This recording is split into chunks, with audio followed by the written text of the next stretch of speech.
Saussy talks about literariness, and he's talking about how it's.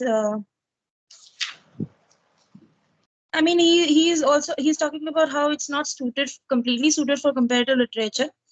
But in the second last paragraph on this page, he says that literariness emerges from contexts and methods of reading rather than being a property of literature, and it suggests a category slippage between disciplinary product and a restricted class of objects. That is a sentence that I don't understand. Okay, so what is it about it that you have not understood? What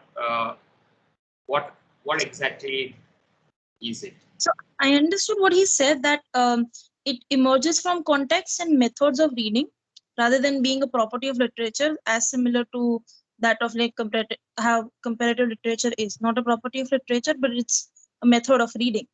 But I don't understand the category slippage between disciplinary product and a restricted class of objects. Okay.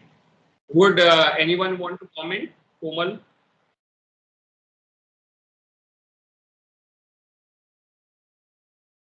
Will say something?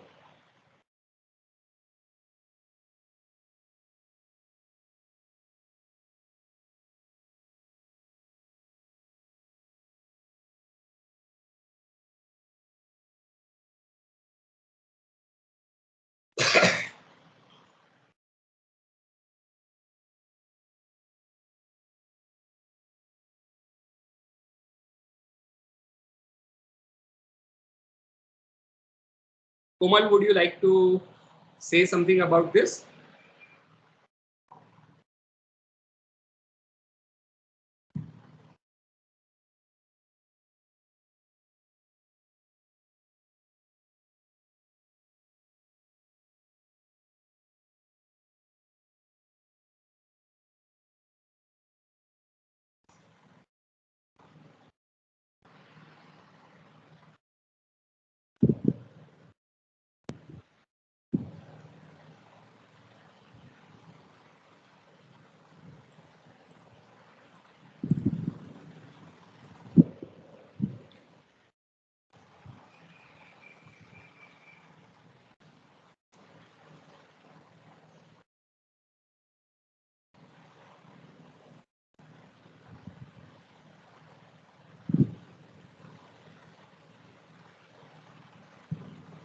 Komal, you have nothing to say? Sorry, sir, my connection was bad, so I don't know what you're talking about. Okay. I think Dehini has a question on page number 17. In the last, second last paragraph, last few lines, right? And the paragraph talks about literariness and literariness as an object of comparative literature. And then it ends by saying that these efforts do not mark the fact that literariness emerges from contexts and methods of reading rather than being a property of literature. And it suggests a category slippage between a disciplinary product and a restricted class of objects. So she's asking if she has not really got what is being said over here. So would you like to say something?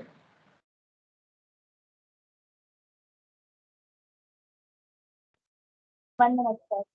Yeah.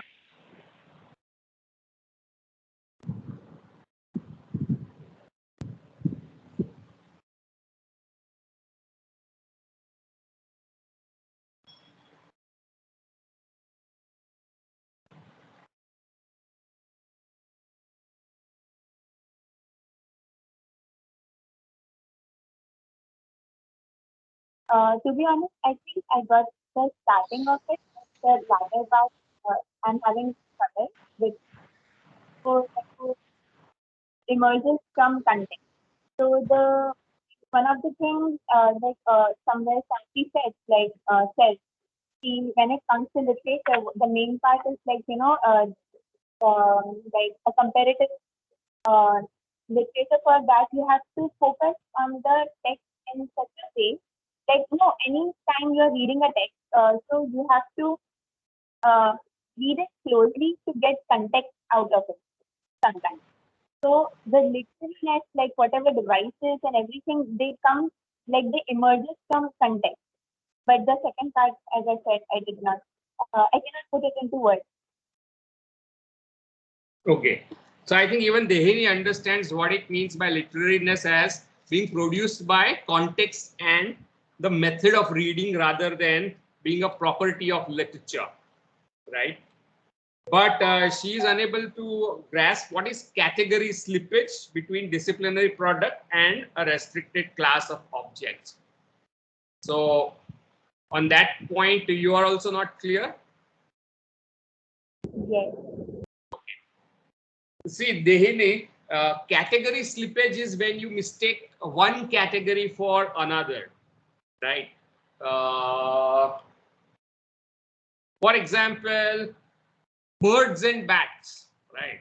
Birds fly and bats also fly, but both cannot be considered to belong to same category. Birds belong to the category of birds, egg-laying birds, and bats belong to the category of mammals who directly give birth to their young ones. So even if there is a similarity, they don't belong to the same category. Both of them fly, right? Bats as well as birds. So category slippage means you are talking about one category, but by error you bring in another category by mistake. So what is the category slippage? That is what we mean by category slippage, right? So Dehini, what does the category error here imply? Which is the category error? You mistake one category for another. So I guess the category error could be the fact that we consider, for example, in the beginning we consider comparative literature as as having a fixed category, not an approach of looking at things, but like American literature, how we used to think like that. But now it's in a method. So here as well, maybe it talks about how literariness in reality is a method. It emerges from context, and it's a method of reading, not a property of literature. So that is what people sometimes mistake it to be, but in reality it's a method of reading. Right, you are quite close to it, though not very exactly, but good attempt anyway. Disciplinary product is something that is a product of discipline, right? By discipline you mean the institutional discipline, right? Sociology, anthropology, literary studies, comparative literature, and so on. So something that is produced by the discipline and something that objectively exists as a category of object or a class of object, right? Independently of the discipline. So what he is implying that when you consider literariness as the object of your discipline, then you are making a mistake, because literariness is a product of certain methods of reading, right, and certain historical contexts, rather than being an independent object. So this implies that literature and literariness are do not exist independently of your manner or mode of reading in a particular way, in a particular context. So it's not that novels have literariness or a poem has literariness, but the literariness of the poem is produced by certain method of reading it as a poem or as a novel in a particular historical context. So literariness does not exist independently of a certain way of reading. That is what Haun Saussy believes. And that is not sufficiently emphasized in these kind of approaches to the object of comparative literature. Dehini, does that make any sense? Yes, yes, it does. So if you read the next part, Some paradoxes follow from the elevation of literariness or repurposed language to the status of characteristic object of study of comparative literature. Many activities normally carried out in the field do not find themselves reflected in it. For example, history of literature has long been written, but a history of literariness is difficult to imagine. So what he says is that there is no such thing like literariness that exists independently of certain way of reading. So literariness is not a product of texts, but something that reader brings into the text in a particular historical context. So that's what he believes literature is. So what do we have to say about that? So, Yeah. sir, could you please record the class? Am I not recording? It's recording. You are recording. Yeah. Okay, thank you. Yeah. So there is a distinction made here as literariness as a product of literary texts. And that is what Russian formalists believe. That Russian formalists believe that the study of literature is study of literariness. Right. For example, have you heard of Russian formalists, right? You should have, right? In your last semester. Sir. We discussed Slovisky. Does anyone remember 5,000 years ago?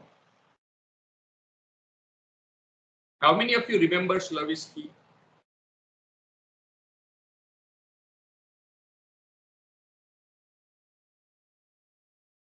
No one. Sirf Nisha. Ketao. Rushi. So what does Slovisky say? Ketao or Nisha? What does Slovisky say? And Slovisky is Russian formalist, right?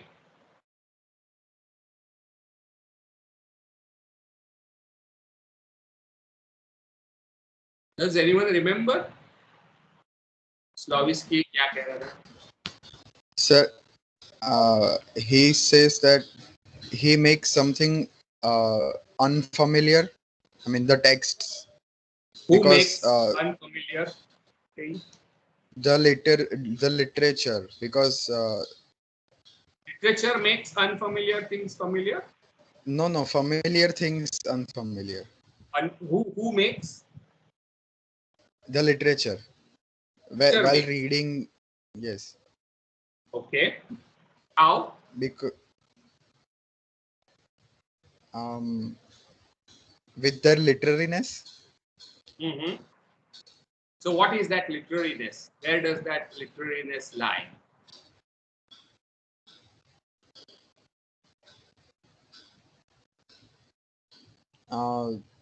In the technique, how they in the technique of correct. And that technique is also called what? You are very right. You are absolutely right. The technique is called the structure, form. Okay. Correct. The form of but the literature. Basically art as device. Do you remember that? Yes, sir. Art as device. So technique, right, or device are the devices of defamiliarization. Right?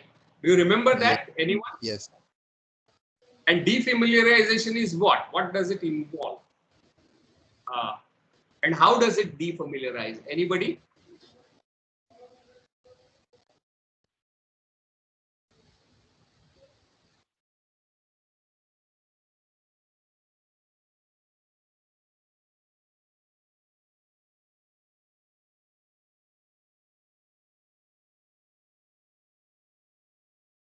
How does technique defamiliarize?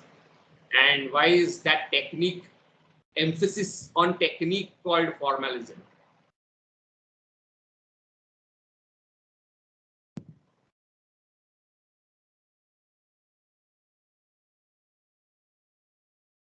Yes, Nisha, go ahead.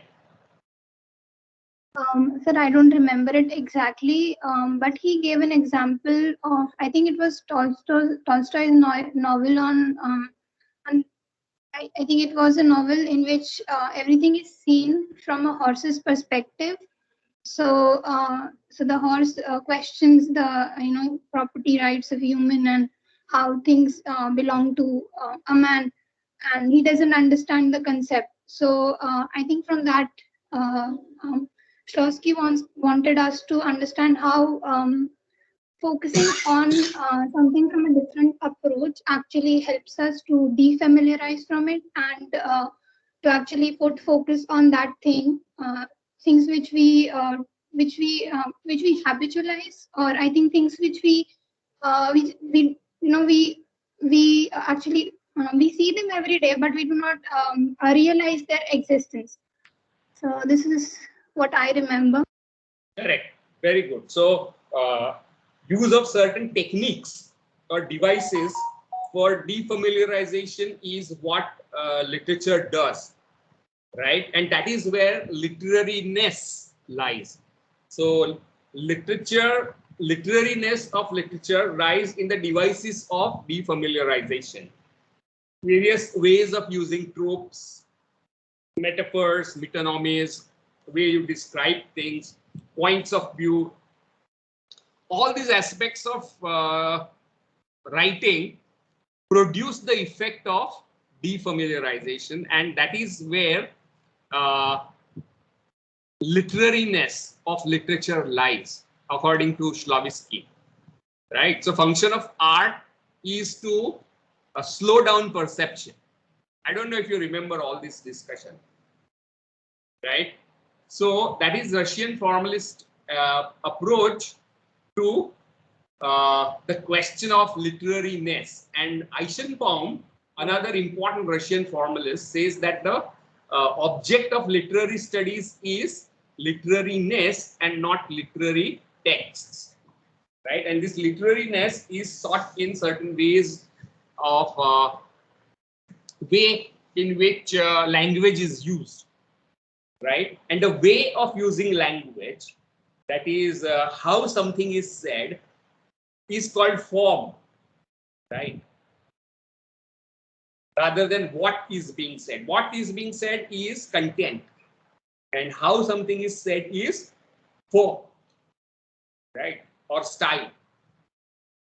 So the point here is that can we consider literariness as the object of comparative literature? That is the question he is discussing. And why do you think he is discussing this question? Anyone?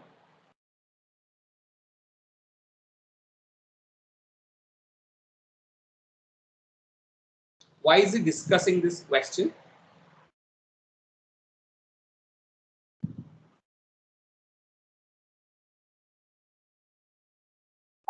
I think that he's discussing that question because he wants to put that comparative literature is not just literariness, because in the first essay, Bendito said that like comparative literature should be called instead of study of literary history. So that's can you come again? The last part I didn't get clearly. Like in the first essay, he says that comparative literature should actually be called study of literary history.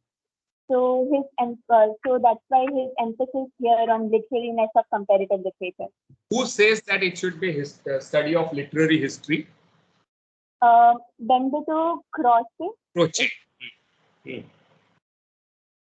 But why do you think he? Yes. So how is that connected to the question of object of comparative literature?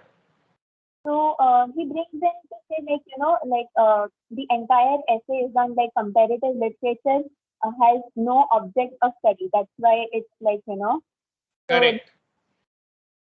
So, and what do you mean by object of study, Komal? like whenever you go into a field, you like, or whenever you give a proposal, you have something specific in mind. The thing with comparative literature is it does not have some specificity. Right. So if you look at botany, then object of study of botany is what? Plants, And zoology would study what? animals. Animal cells, plant cells, right? So the object is more or less fixed, right? Of Yes. zoology or botany. But when it comes to humanities, it becomes a problem, because what does a humanist study? You cannot obviously study human being, like insan is, right? So what does exactly humanities study? And that becomes a slippery domain. So when you start studying English literature, then you are fairly comfortable with the idea that anything written in English is English literature. And that's how we went about till we discussed that how the idea of English literature itself is problematic. Because does English indicate nationality or does English indicate language? Right? Can you consider African literature in English translation as English literature?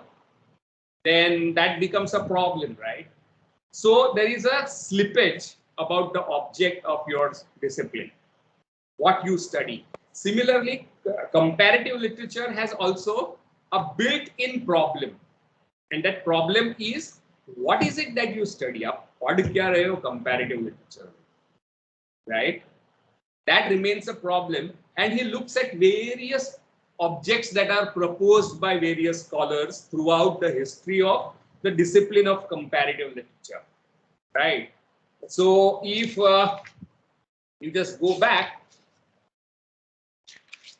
where is it? Of objects and methods, page number 11. Right? So when it comes to the questions of what is the object and what is the method of comparative literature, becomes a problem. And various scholars have suggested various kinds of objects of study. So look at page number 12, second last paragraph. What is the object of comparative literature? What is it about? Some proposals have been mentioned. Literary foreign relations, the discovery of obligatory stages in the evolution of literary tradition. That is the periodizations and various phases of literary history, right? So what is it that you exactly study? Then he claims, and this is very important, history of comparative literature as a university discipline is not of steadily deepening understanding of a single object of study, but rather a history of attempts to locate that objects of study. What do you mean by that? This statement on page number 12. Can anyone explain me this proposition? Because this is a very important proposition here.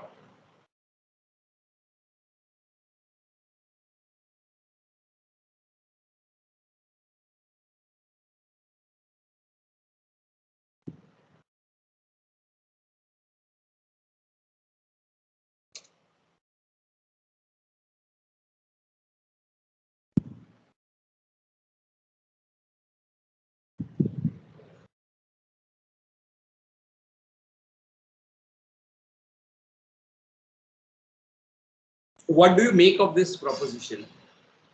Page number 12. The history of comparative literature as a university discipline is not one of steadily deepening understanding of a single object of study, but rather a history of attempts to locate that object of study. उसका मतलब क्या है?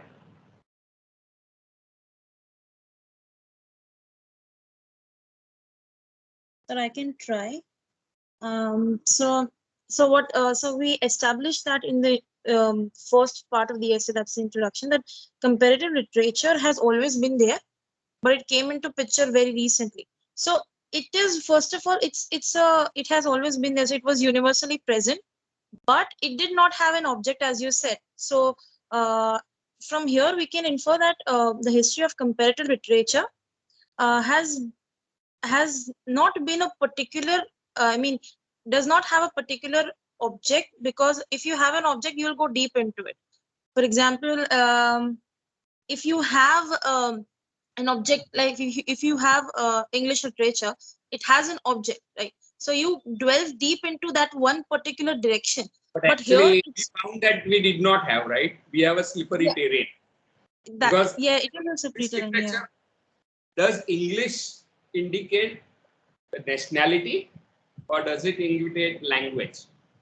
That becomes the object. So object cannot be defined. Plus, what is literature, right? And literature itself, what is the definition of literature? And then you will find that even definitions of literature are questionable and contestable, as they say. Literature also is an essentially contested concept. I don't know if you have heard of this phrase, essentially contested concept. किसने सुना है ये phrase? Essentially contested concept. If you haven't, how many of you just heard suna hai? I won't ask you the meaning of it. If you know that, it's fine. You haven't heard this phrase? Okay. Madhu and Komal have. So what it means is that there are certain concepts, like say for example, the idea of justice.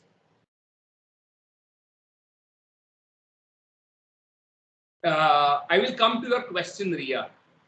Idea of justice. Then some people give the idea of justice and it can be questioned.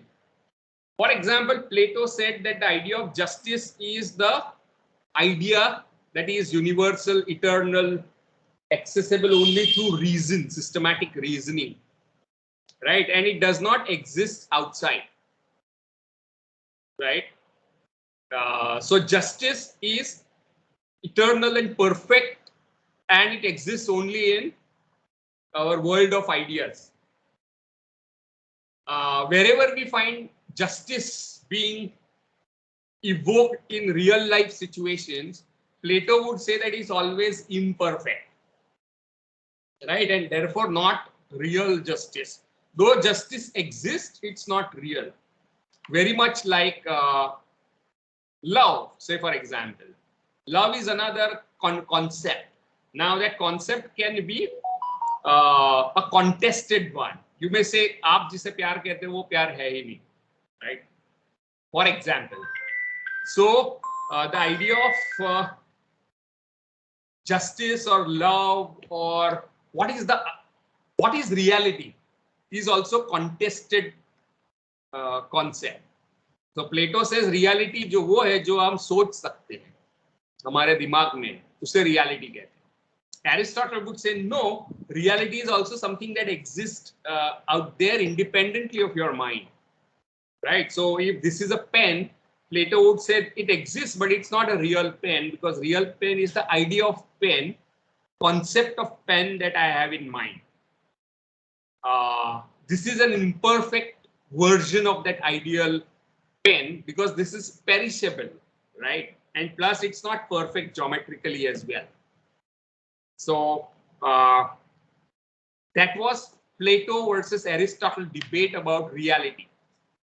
Aristotle would say, yes, this is real and it exists, right? Because what I am holding in my hand and what you can see is the primary substance of the pen, but it belongs to another secondary substance, which is called the category of pen.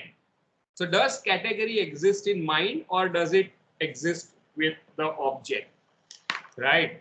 So what I'm trying to tell you is that reality is also an essentially contested concept. Similarly, what is literature is also a contested concept. कोई एक definition satisfactory नहीं हो सकता. All working definitions will be questioned, open to question and problematization. Does it make, is it clear when I say essentially concept, essentially contested concept क्या है? So when you say English literature, तो Samuel peeps की diary को literature कह सकते हो आप? Because उसने तो कोड में लिखी थी सिर्फ खुद को पढ़ने के लिए. Have you heard of Samuel Pepys? You might have, some of you may have studied Samuel Pepys' diary.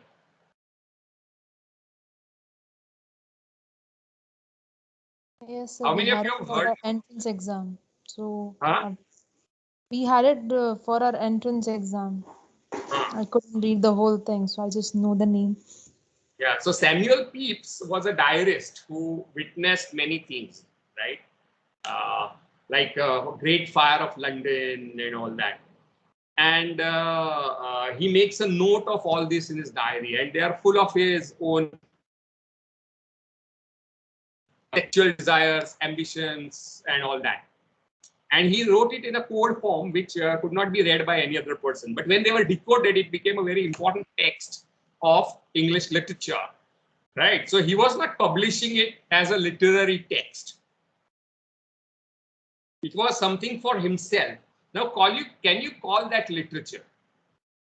उसे literature कह सकते हो? Novel, poem, plays की तरह?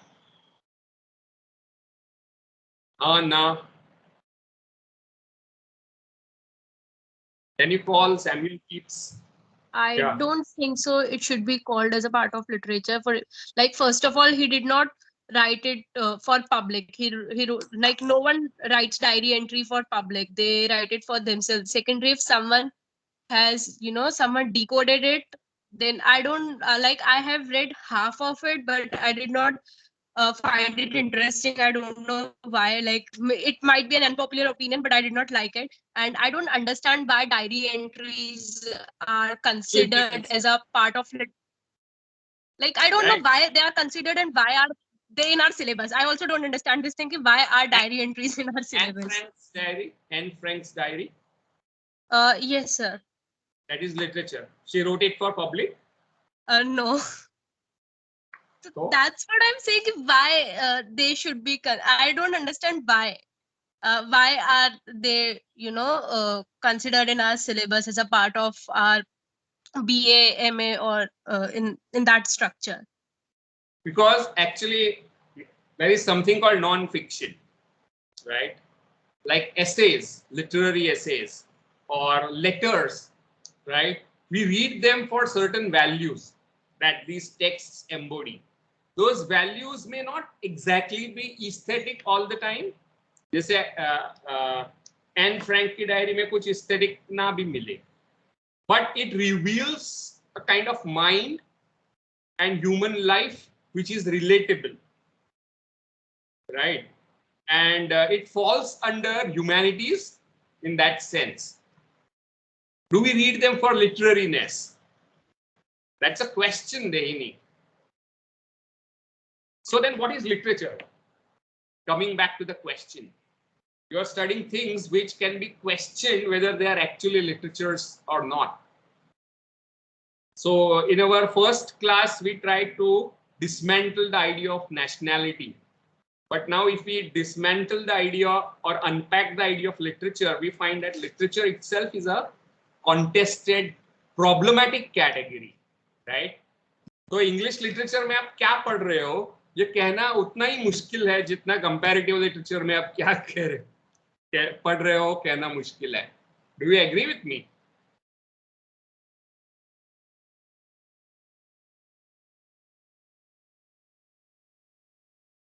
Yes, no. Yes, sir. Because Plato and Aristotle were not writing literature when he was writing Republic, right? He was writing a political treatise. So is that literature?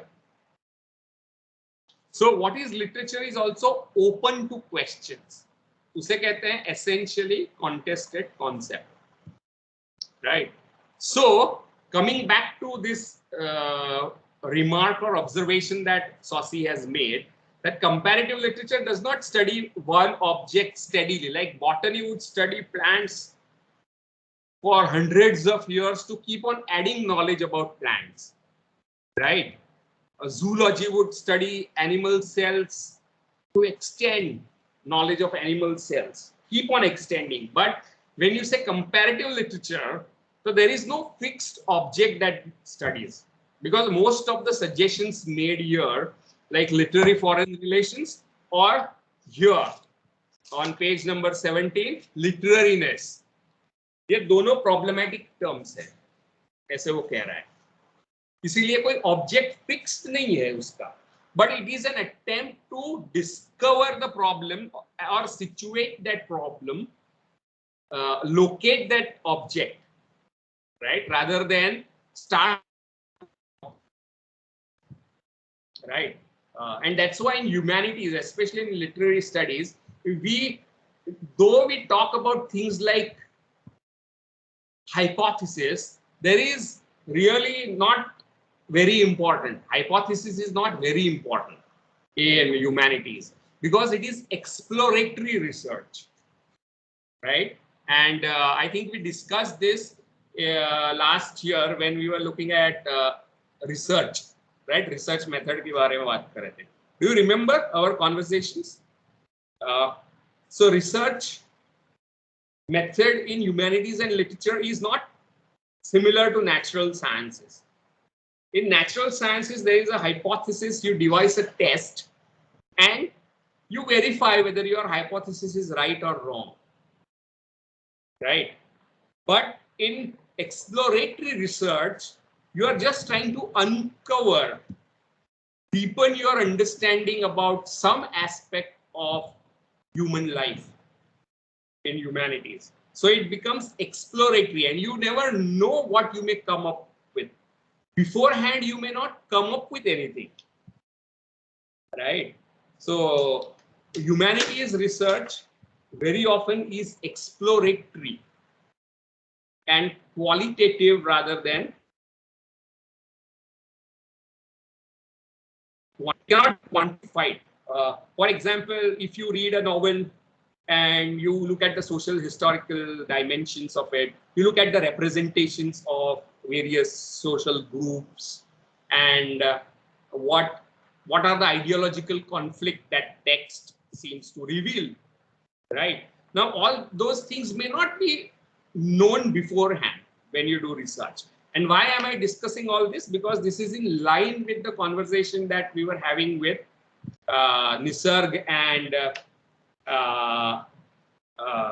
Dhruv. That why are you coming here, right? You're doing your MA in order to equip yourself in terms of research methods and methodological tools, right? You're coming here to train yourself in that. Now, it may be boring at times, but then, and some of it may not interest you, but then you have to train yourself in those things, right? So that then when you complete your masters, you may be able to explore and zero in on your research topic. वो research topic क्या है? ये object है. Right. So how do you decide a topic for doing your M12 or PhD or even your MA research projects? How do you decide that? And we are discussing all those things, right? How many of you are looking forward to doing research in academia or be in academia as a teacher at higher education or higher secondary education? Are there people who considering? I'm not saying you have decided, right? You are considering that seriously. How many of you are doing that? Komal, Khadija, Dehini, Tasneem,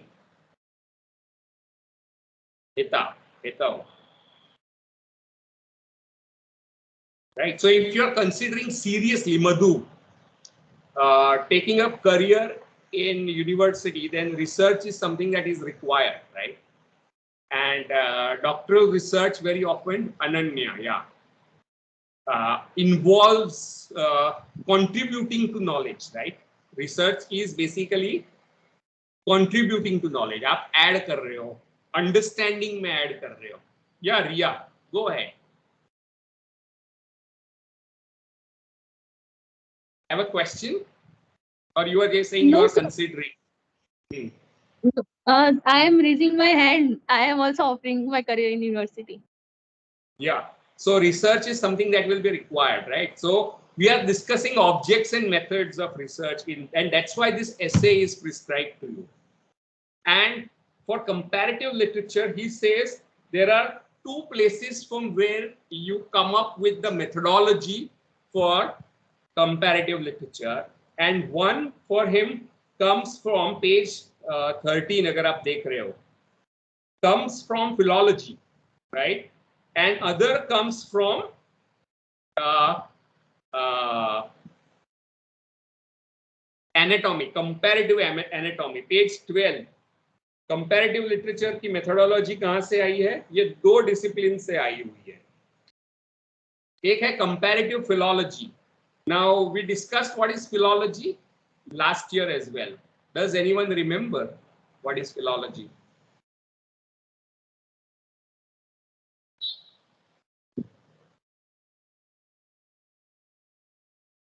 इसको याद है? आ रहा है?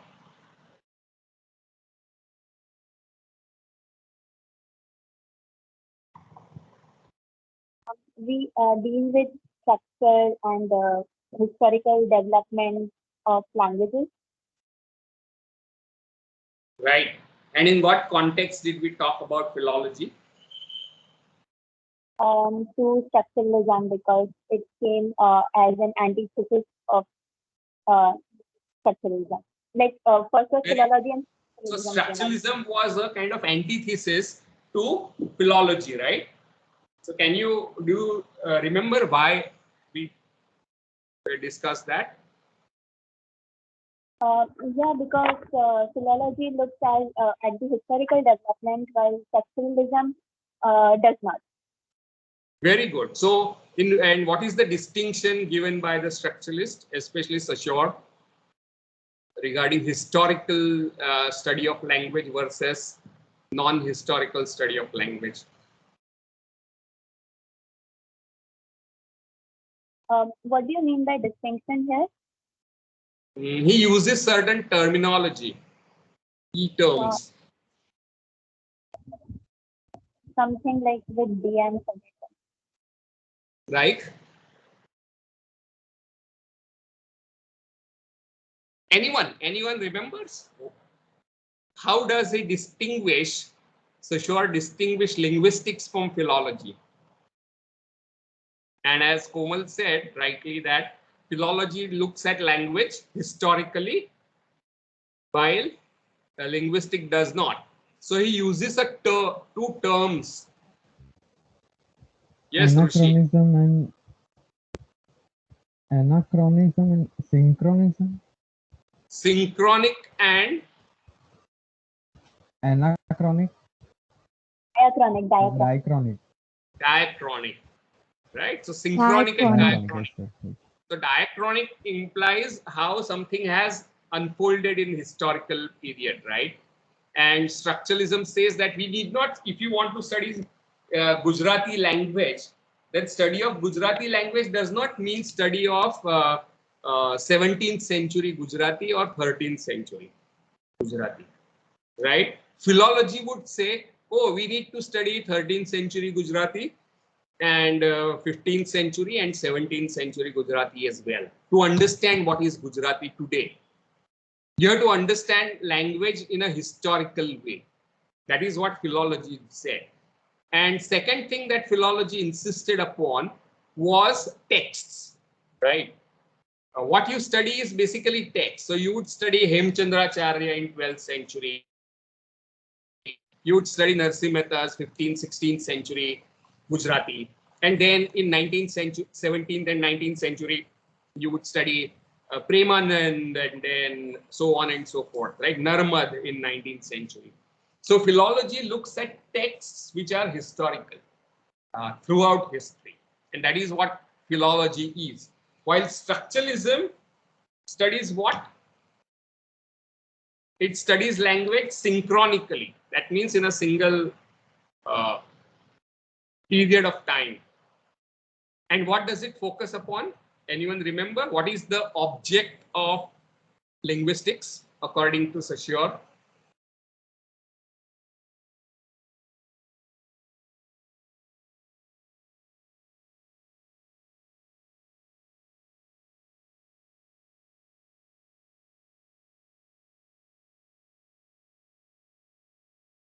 What is the object of linguistics?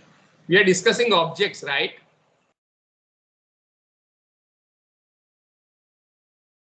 Does anyone remember what is the object of linguistics? किसी का linguistics subject था BA में, allied में या ऐसा कुछ?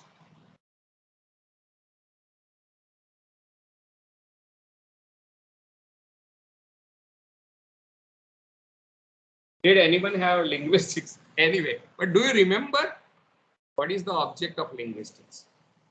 I cannot remember correctly, but what I remember is it had a sort of like signify and signifies. So that it's successfully it was. No. What is the object of linguistics according to Saussy?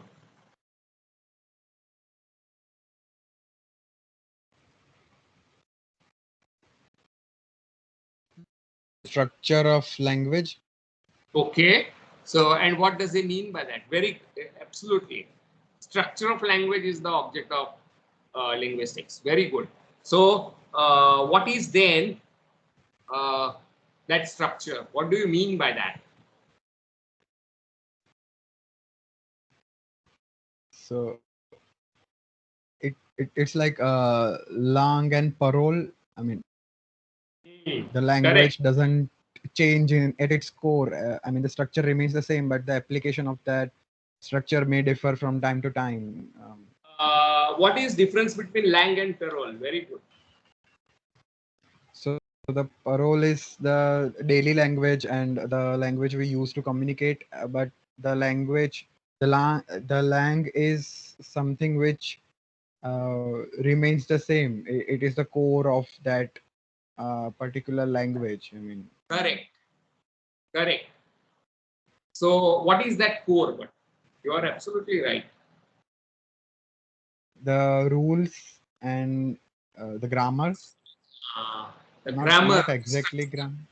Not exactly grammar, but grammar in technical sense of the word grammar, right? It means relation of various parts with each other, right? So every element of language is related to other elements of language.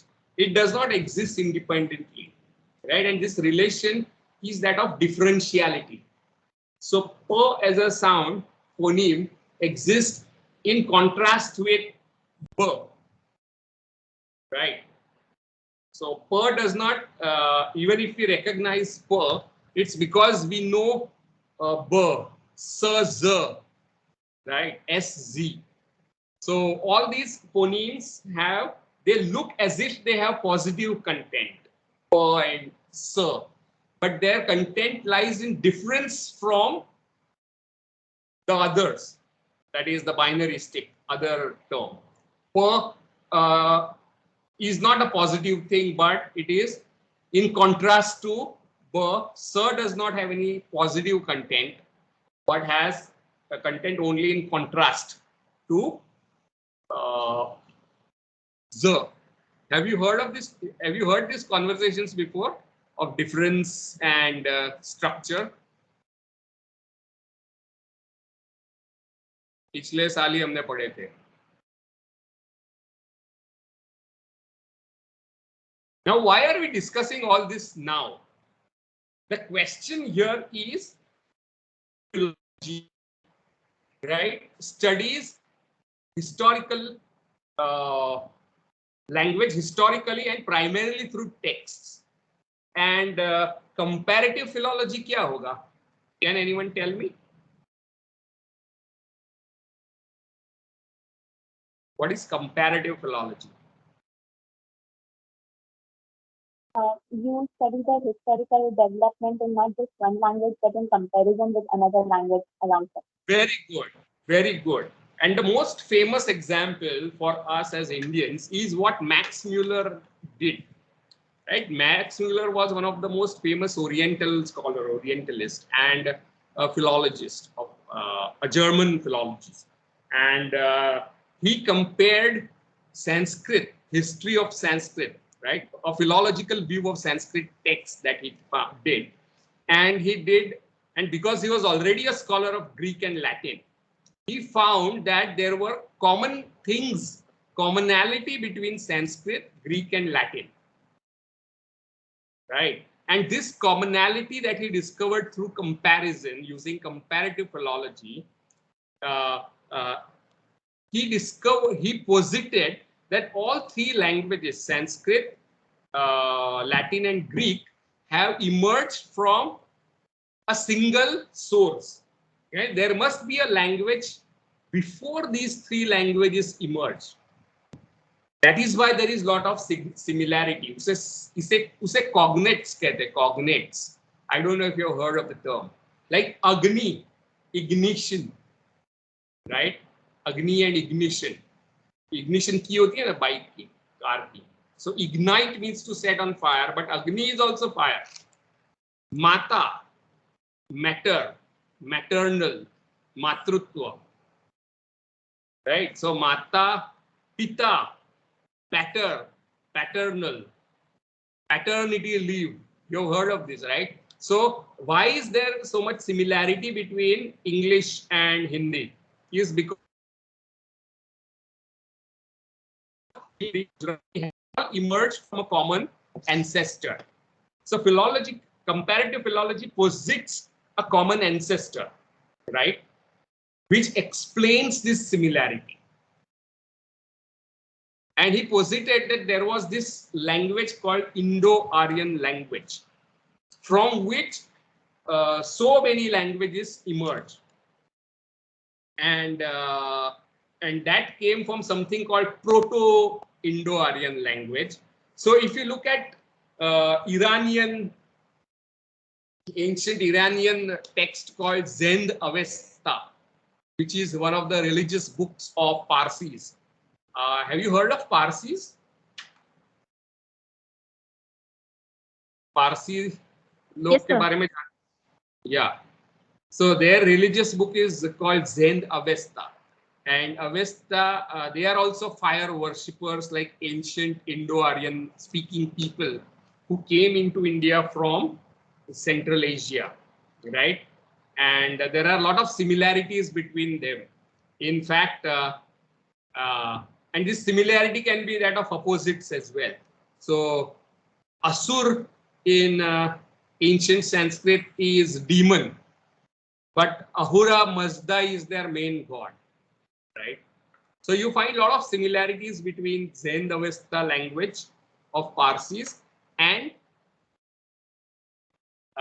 old Vedic texts. So all this, Max Muller said, is because of common ancestry of language. तो Latin और संस्कृत में similarity क्यों है? क्योंकि दो एक ही language में से आए हुए हैं thousands of years ago. They have bifurcated. There is a branching that has happened, and these branches met in one proto-language called Indo-European language or Indo-Aryan. And Max Muller and his followers also made a mistake, a very famous mistake of thinking about this racially. Right? Now, language or race कोई same नहीं होते, है ना? How you speak Gujarati, you are a Gujarati person, but that is not your race. I hope you get that. I hope you understand the difference between language and race, right? This is the category slippage, Tehini. So the category slippage that the Orientalists did was they thought that Indo-Aryan speakers must be Aryan race. So racially, there was one original Ur race, the purest and the greatest of all races, from which all these races emerged. And they called it Aryan. And this is what Hitler and Company Limited took on as their ideological agenda.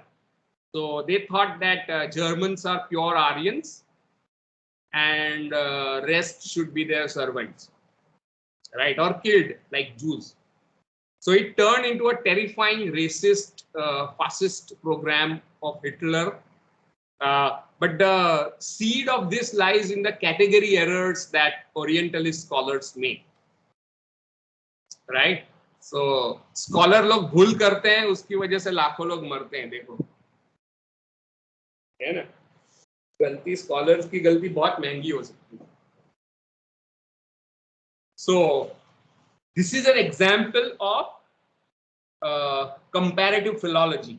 So you compare two diverse languages and you find commonality and you explain that commonality in historical term by positing a common ancestor, right? And that is Indo-European language. So Gujarati and English are actually distant cousins. Bengali and French are distant cousins. कुंभ के मेले में बिछड़े हुए भाई है या बहन है, right? So that is what comparative philology says. The other place from where comparative literature takes its methodology from is given on page number 13, right? And it is comparative anatomy. What is anatomy? Does anyone know?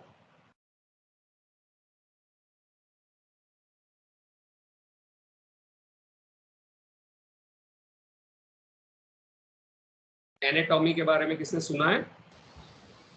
Study of human organs. Organs, yes, the shapes, especially shapes and sizes and shapes of organs. And why do you study that?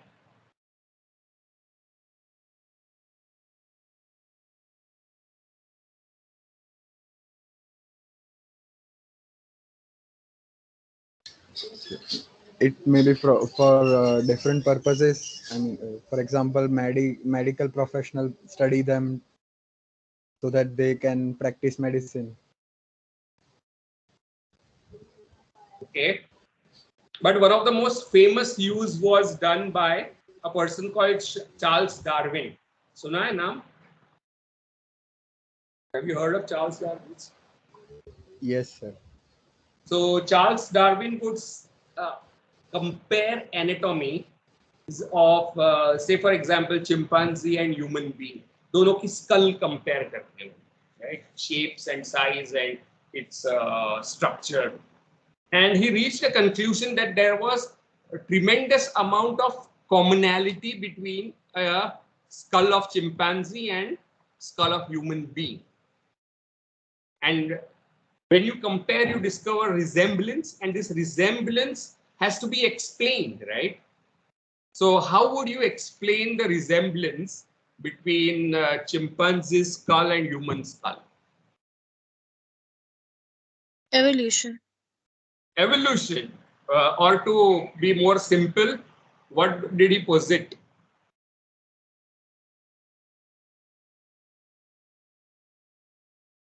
Something even simpler. Evolution is the name of the theory, right? But what he posits is that both animals. Yeah, Rushi, go ahead. You're saying something, right? Sir, I was saying the survival of the fittest, but you were saying something else. So Yeah, I'm saying something. Yes, sir, go ahead. Maybe they have the same origin. They have The same origin. exactly. And what would that same origin mean? Can you say something more about this same origin? I mean, what I mean, I can say that there was single cell organism, multiple, and then it evolved over the ages. I don't know much. All of you are correct. I'm not saying you're right, but put it simply, just like you find similarities, cognates between Sanskrit and Italian and Greek, and you posit that all three have come from a common source. There is a common ancestor to this language. Similarly, if you compare skulls of human beings and chimpanzees, if there is a similarity, it implies a common ancestry. Right? Does that make sense? Yes, sir. So when people who don't understand evolution say that if human beings have evolved from monkeys, then why are there monkeys at all? ऐसे कितने लोगों ने सुना है ये argument? अगर बंदर में से हम आए तो बंदर आज तक क्यों रह गए हैं? Have you heard of this? I don't know how many of you have heard of this. Yes, sir. Yeah. Or it occurred to you कि evolution की theory गलत हो सकती है क्योंकि बंदर में से हम आए तो बंदर आजकल क्यों आसपास क्यों होते हैं? And that the answer is that he didn't mean that human beings have evolved from chimpanzees. He posited that both of them have a common ancestry. Something that was both monkey and man, right? So this animal was the ancestor of chimpanzee as well as human being. So comparative philology and comparative anatomy posit a third thing, right, to explain similarity, right? And this third thing was called tertium comparationis, page number 13, or the ground of comparison, right? It implied the third term, right? So comparison is done in order to posit something as something, and that was methodologically the object of comparative literature. So say for example you found a lot of similarities between Gujarati and Punjabi literature, right? Then you would posit, right, tertium comparationists, that these resemblances have come from common source or origin or the place, right? That is how in the earlier stage comparative literature worked, right? But it was also a study of branching and differences and common points of convergence, right? So that's what he thinks about the objects and methods of comparative literature. This third term, however, is never fixed. The object of comparison is never fixed. And that is why the object of comparative literature is never fixed, which creates a perpetual crisis in comparative literature. And crisis in discipline is seen as a positive thing very often, right? Because crisis means turning. एक नया मोड़ ले रहा है discipline, right? So sure की वजह से philology में क्राइसिस आया, study of language, right? And from that linguistics emerge.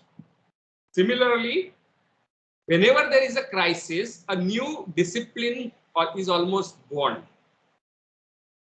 right? So post-colonial studies that became very prominent in the 60s and 70s, right? And later on 80s se lekar, they posited ground of comparison as colonial history. So you compare the culture of colonizers and the culture of colonized to look at what has this history done to both these cultures, right? So it is a form of comparative literature. You are studying English literature as well as Gujarati literature to look at what brings about these resemblances and differences.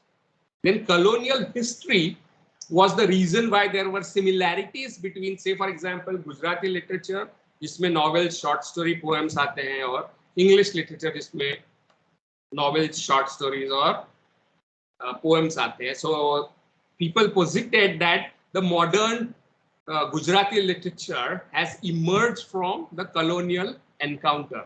So post-colonial study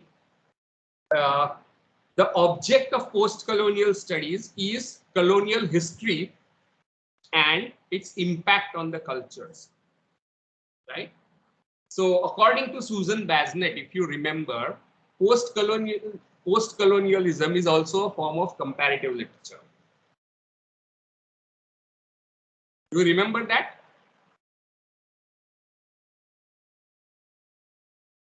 How many of you remember? सो तो नहीं है ना आप लोग?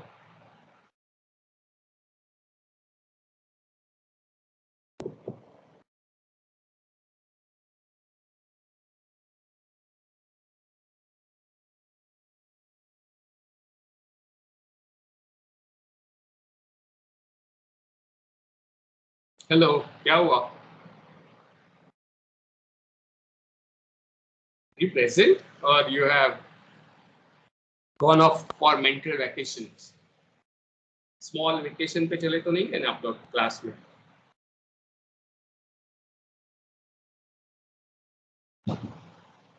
That vacation can also be a toilet. आप toilet में log in करके आ सकते हो वापस. Yeah. So what I was saying was that at least Dehini is awake. So in your previous essay, we discussed the decline of comparative literature in the West, if you remember Susan Basnett, right? And the formation of comparative literature outside of Europe, in China, in Africa, in India, in Sri Lanka, in the peripheral countries of the world, marginalized countries, you see an emergence of comparative literature, while in the West it was on decline in 60s and 70s, right? Because people opted for things like culture studies, literary theory, translation studies, right? So that comparative literature itself was on decline, as Susan Basnett says. And you can see that the first part of this essay, Saussy is countering that argument, saying that comparative literature has not declined, but actually it has won the battle. It has triumphed. That is how he sets out his first part of the essay. Okay, anything to say about whatever we have discussed till now? Any questions, queries?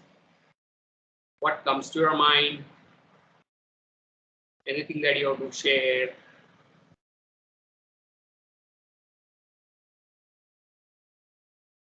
Sir, I just don't understand. Like, I understand what literalness is, but Okay. it's just it's very difficult to, when you said, right, that and Cesar also said that it's why our diary is included, and there one argument can be that it is because of its literalness. I mean, it's so hard to define that word. And there are attempts made by Jakobson and Saussy. Right? Saussy says that literariness lies in the devices used in art. And these are the devices of defamiliarization, which are not used in everyday conversation so much. Or in, so what makes art artistic according to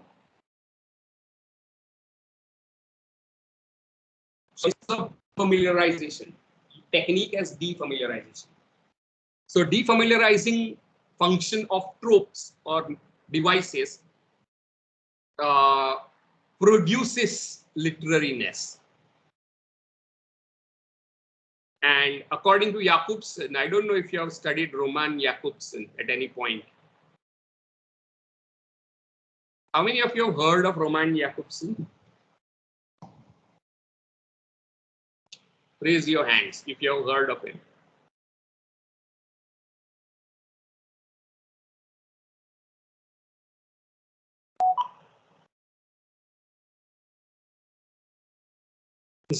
Roman Jakobson. Nobody has even heard of that poor chap.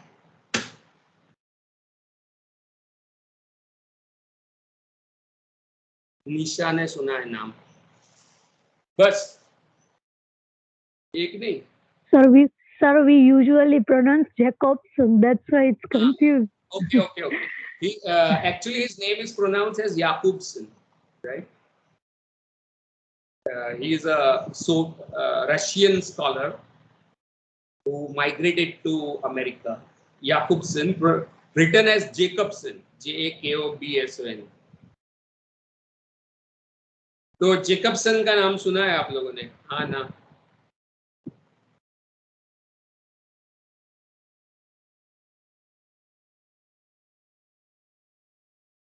By the way, Yes, are you sir. studying psychoanalysis by any chance? Yes, sir. Yes, sir. Have you- By Sigmund Freud. और Lacan. लेकॉन पढ़ा है तो आपने याकोब्सन का नाम ही नहीं सुना और लेकॉन भी पढ़ डाला आपने.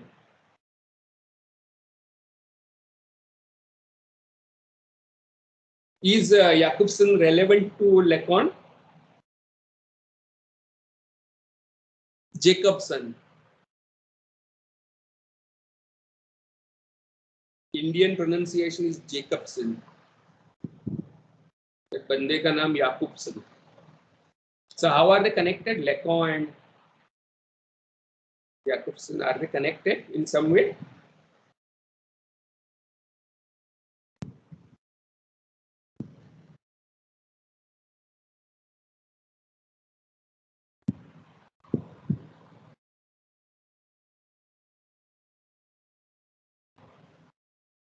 Yes, no, maybe they are related. Yes, कहने वाले कितने लोग हैं? Related in terms of ideas.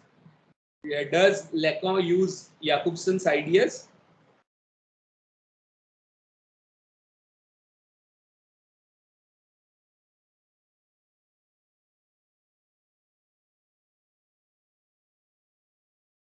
You have studied Lacan, right? Or not? Ah, no. Jacques Lacan. Have you studied Jacques Yes, Lacan? sir, we did. Yes, sir. And you, One essay. and you did not discuss Jakobson's ideas in that?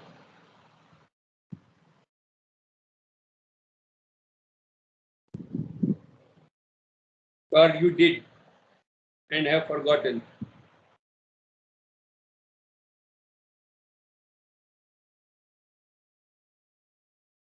क्या है सत्य, क्या है? आपने पढ़ा ही नहीं है या पढ़ा है और भूल गए? What is so? We didn't. What we studied with Lacan was just the stages, and that was it. The mirror stage. Yeah. Okay. But some of his key ideas, like dream work, unconscious is structured like language. ऐसे सुना है phrase? What does he mean by that? So can you repeat the phrase? Unconscious is structured like language. It's a very famous proposition by Lacan. You have heard of it?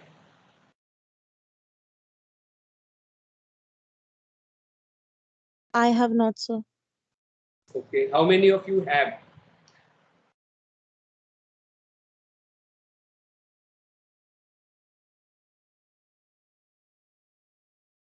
No one has.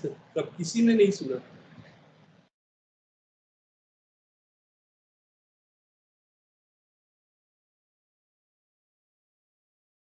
No one has heard this term before. Unconscious is structured like language.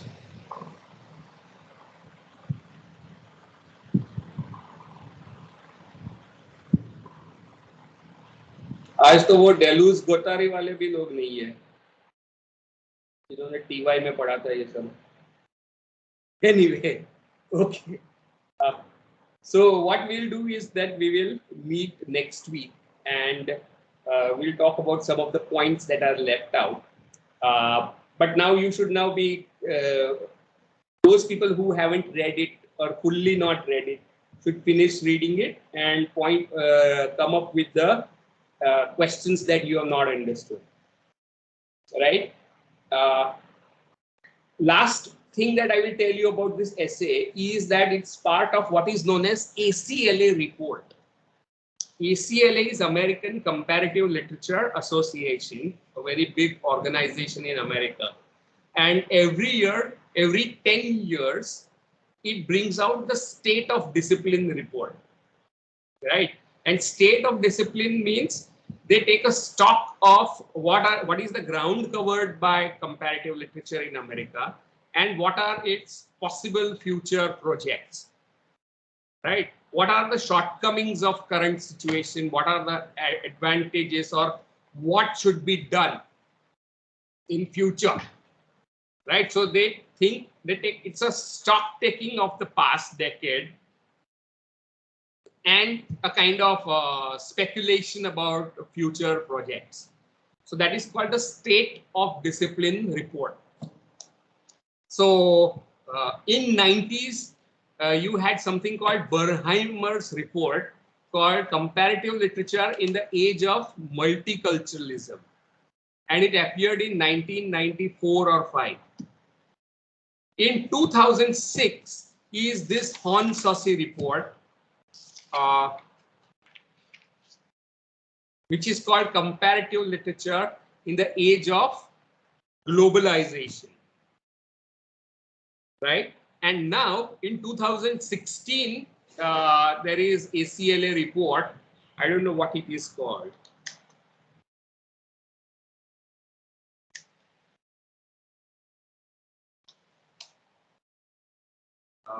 Futures of Comparative Literature. That's the name of that report. What I will do is I will paste a link of this. Right? And the earlier report was brought out by Haun Saussy, who has edited this book. This is the current one. I will give you the link here.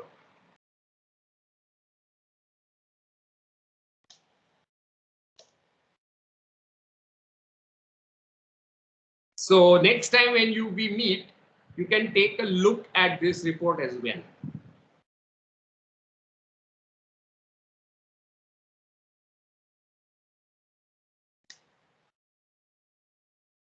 Right, this is 2016 State of Discipline Report of Comparative Literature, American Comparative Literature Association. Clear? So when we meet on Thursday, I want you to answer one question for me, is explain the title of this report. Exquisite Cadavers Stitched from Fresh Nightmares of Memes, Hives and Selfish Genes. ये title explain करेंगे आप लोग, right? Especially the presenters, but also others. Done? Is it done? Yes, sir. Okay. So we meet on for this paper on next Thursday, but for comparative Indian literatures, those who have selected it as an options, we meet on Monday, right? So take care and have a good day.